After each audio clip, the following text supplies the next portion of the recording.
Zoti Meçe, kam dhe diçka të fundit, ju lutem, në raport me Shtetet e Bashkuara të Amerikës. Si mendoni se do t'i qaset mandati 4, pra Rama Shëbas, por edhe ajo që presim andej? Çfarë kemi marrë deri tani? Mesazhet nga ambasada, e cila duket neutrale në Tiranë si e tërhequr, por ka edhe nga ata që thonë që kryeministri po lobon për një takim Shtetet e Bashkuara, në mos me sekretarin me Trumpin, me sekretarin Rubio. Ndoshta pika më afërt mund të jetë edhe samiti në Hag i NATO-s në 23-24 qershor, por në tërësi pra çfarë duhet pres Rama, çfarë duhet pres Berisha, se edhe krau tjetër është bërë lobimi. Ju folët për shumën e pa deklaruar për Lacivitën, por është edhe pjesa tjetër 6 milion, pjesa e Luanit në Shtetet e Bashkuara që ndoshta mund të jap efektin e vet. Pra në tërësi të dyja palët. Është një temë shumë interesante kjo mbi qendrimin amerikan. Ka një vërtet që merrën e Trumpit u prodhua një memorandum, ta them, i cili bllokoi për 90 ditë gati gjithë angazhimet e institucioneve të politikës së jashtme dhe të aktivitetit në politikën e jashtme të Shtetit Bashkuar të Amerikës. Dhe në kuadër ne u ballafaquam me një bllokim të shumë institucioneve në Shqipëri. Njëra prej tyre ishte ambasada amerikane.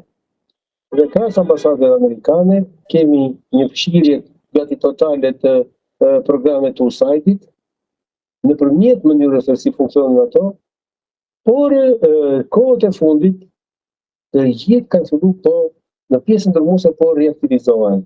Reaktivizimi i parë ishte nëpërmjet atyre institucioneve mbështetëse të SPAK-ut, që kishin të bënë me elemente të sigurisë shqiptare, por edhe asaja botërore.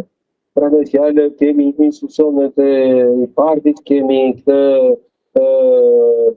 individët ose personat e tusit e FBI, qytetarët e FBI, të cilët u aktivizuan dhe janë prezent aktualisht sot në Shqipëri, si përpara dhe tashmë. Kur vjen puna te ambasada, ne po shohim që ambasada akoma nuk është futur në binarët e misionit të vet në Shqipëri. Dhe në këtë kuadër, gjatë gjithë procesit zgjedhor, ne pam një ambasadë e cila ndjenjë në heshtje. Dhe heshtja nuk do të thotë që është inaktive, por e pa autorizuar për të deklaruar mbi zhvillimet në Shqipëri. Para pak kohës, ne patim një deklaratë e cila ishte e ftohtë, por ishte e qartë. Një deklaratë e cila praktikisht i njihte zgjedhjet në Shqipëri dhe godiste dukshëm tezën e Berishës se në Shqipëri nuk kishte zgjedhje, por kishte farsë. Për mua kaq është e mjaftueshme në kuptimin politik që unë të shoh një angazhim të Departamentit të Shtetit në zgjedhjet në Shqipëri. I njëjtën zgjedhjet. Kur vjen puna tek Berisha, kemi probleme të një natyre të cilat janë tashmë personale. Në qoftë se Shtetet e Bashkuara të Amerikës do të kontribuonin në politikën e re trumpiane për Berishën, këtë gjë do ta bënin në këtë 3 muaj para zgjedhjeve. Sepse vetëm në këtë periudhë ata mundet të prodhonin artifica për të mbështetur Berishën në kuadër të lobimit. Po e pranojmë lobimin. Fakti që këta nuk arritën të prodhonin absolutisht asnjë deklaratë në mbështetje të Berishës, edhe pse e paguar një sasi jo e vogël, lidhet me shumë faktorë. Së pari faktori numër 1 është që Berishës nuk i është hequr nuk është pa non grata sepse donte ministri i jashtëm ose sekretari i shtetit si themi ne. Sepse është një dosje e cila është e mbushur me prova dhe fakte nga organet e sigurisë amerikane mbi aktivitetin anti-amerikan të Sali Berishës. Dhe këtë du ta themi.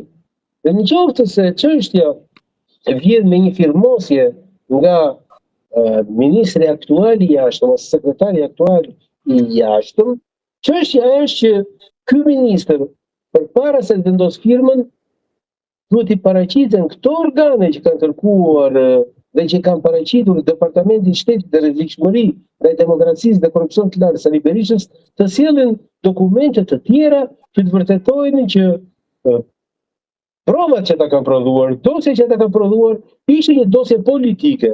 E në qoftë se ata nuk e bëjnë gjë të tillë,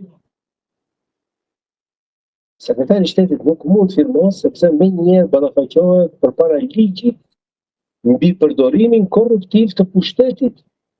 Se firmosja nuk është thjesht vetëm firmë, por është një protokoll i tërë që vjen pas. Dhe duke qenë që për 3 muaj lobusit e Berishës nuk arritën dot të shpinin tek sekretari i shtetit një dosje e cila vërtetonte që prodhimi i dosjes nga departamenti i Bidenit ishte politike, do të thotë që është e pamundur të vërtetohet që nëngrada e Berishës është politike. Nëngrada e Berishës është produkt i dosjeve të prodhuara nga FBI, për prodhuar nga DEA, për prodhuar nga NSA-ja, për prodhuar nga CIA, pra këto janë organet e sigurisë të cilat pasi bëjnë dosjen, ja shpihen dhe e firmosin ministri. Ministri thjesht certifikon dosjen nëpërmjet firmës së vet, dhe është autoriteti që certifikon, por nuk është ai i cili e shpall ti do jesh në ngradë ose ti do jesh në ngradë.